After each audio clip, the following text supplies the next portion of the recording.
I shall resign the presidency.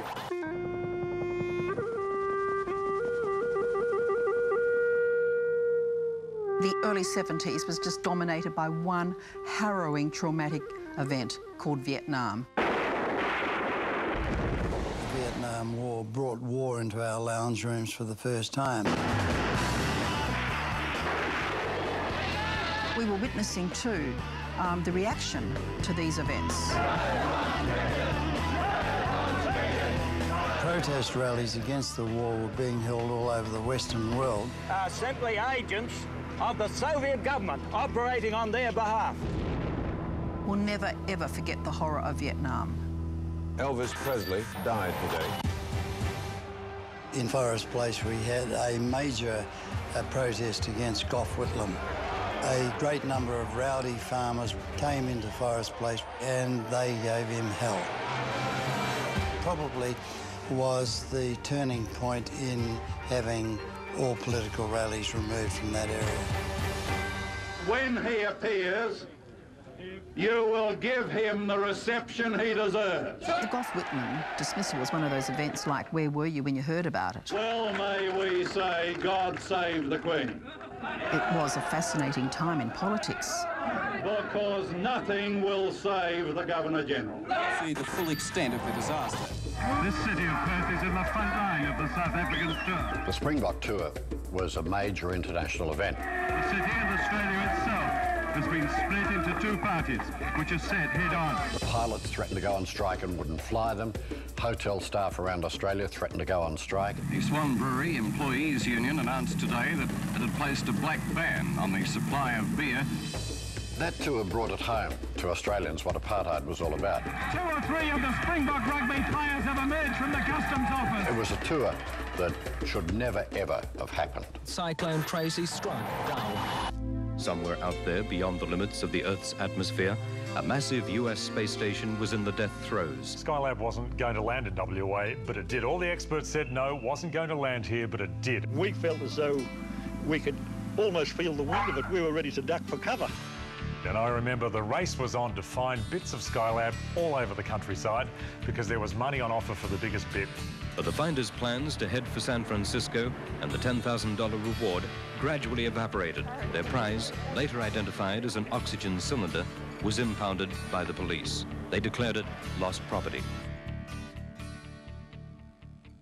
OK, no guessing where we're at now. It's Percy and Fat Cat. Hello, it's way past your bedtime. Come over here. Percy and Fat Cat, or should I say, Francis Aloysius Tomcat, 2 of our all-time favourites. And here are a few more.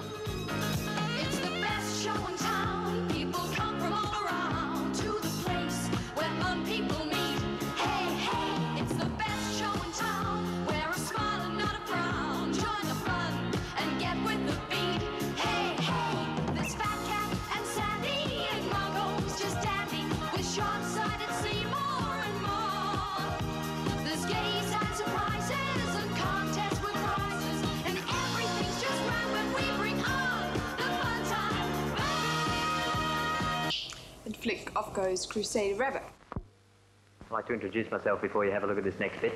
I'm Rolf Harris, and the little story you're going to see is a story about Oliver Polyp, the nice old octopus. I used to talk directly to people at home through the screen, and I used to imagine that I could see them there and believe that they were there. You remember last week, Oliver was out painting. Let's draw Oliver, busy with his paintbrush and his easel. OK, there's his head and eyebrows and his eyes and his little smile like that. That's his first leg. Oh, you should be counting the legs with me. That's 1. Wait till we... I would get people at home to actually count the legs. 1, 2... Somebody's not counting there. 1, 2 we've had, come on. 3 legs to go. 6. We've got to stand on something from this. 6 and 7 and 8. One in there. That's the charming little Oliver Polyp, the octopus. Who's the leader of the trumpets made for you and me? M-I-C-K-E-Y, M-O-U-S-E. I had the job of Chief Musketeer. as can be. I, in my Mickey Mouse ears and a yellow T-shirt with Carolyn written across the front. Forever let us hold our banner high, high, high, high. Every week we would have interviewed about 100 kids. Such an amazing chance for mums and dads and grannies and grandpas and aunts and uncles to see their kids on television. It was very popular. Isn't that lovely? Look at that. Early Birds was probably my favourite thing that I did. And he's got a big blue tie and green pants. That's different. It was live, so any mistakes weren't live to air. And you haven't got any pants on.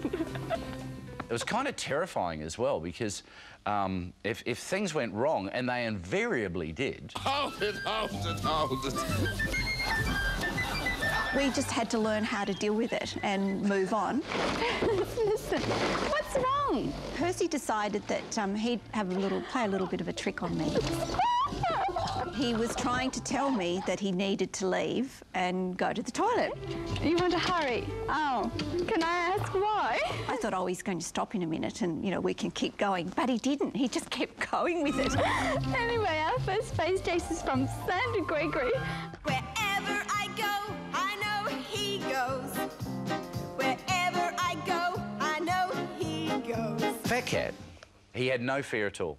I wanna be just like Indiana. He would just do anything. If I said to him, mate, this is going to be OK, I'd go, fine, and he'd do it. You're not scared of doing this, it's too late. No. He's a bit of a daredevil. He is. So we take him down there paragliding. And the idea was, at the end, he would come in and land on the riverbank with me and Sharon, right? And he comes in, but he's got size 29 feet. And the toes catch, whoompa, straight in the river. We've gone, oh no, don't drown the cat. But he just filled up. He's like a big sponge. It's Children's Channel 7, and it's great to have you here. Okay, you all ready? That's when it happened. Everyone today's taking home some fantastic things. They must be the luckiest family in the metropolitan area. There he is. Say hello, Oliver. I had a super time. I mean, it was probably the best year of my life. That was Children's Channel 7. Now, that jingle brings back so many memories, and it is wonderful to have Carolyn, Sandy and Trina with us today. And also, Rolf actually wrote the Children's Channel 7 jingle. Now, Carolyn, tell us about the Mouseketeers. Well, they are wonderful memories, Simon. They had 25,000 kids to start with in that little club, and it grew to 35,000, and everybody received a badge and eventually an invitation to come into Channel 7, appear on television, where I spoke to them about pets and mum and dad and friends and school, and they all loved it, and their mums and dads loved it even more. Fantastic. And Trina, you and Percy were great mates. How did you first meet? Well, I went into the studio one day. There was a great big crate that said, quarantine for 5 days, but feed fish. And I did so, and on the 5th day, we opened the crate, and that began a love affair between Percy Penguin and the children of Western Australia. Trina, OK, enough about Percy. Sandy, tell us about Fat Cat. Well, we had lots of great times as well. And in fact, it was Percy that held a competition on Children's Channel 7 to find Perth's largest cat. We had kids coming in with these huge cats into the studio, and eventually Percy introduced his cat, the biggest cat in Perth. How and there we have Fat Cat. Wonderful. All right, Percy, you've got a problem. Uh-oh. It's happening again, Sandy. Percy's got to go, and we've got to go. We'll see you after the break. It was live to the entire world. Miss Venezuela is Miss Universe.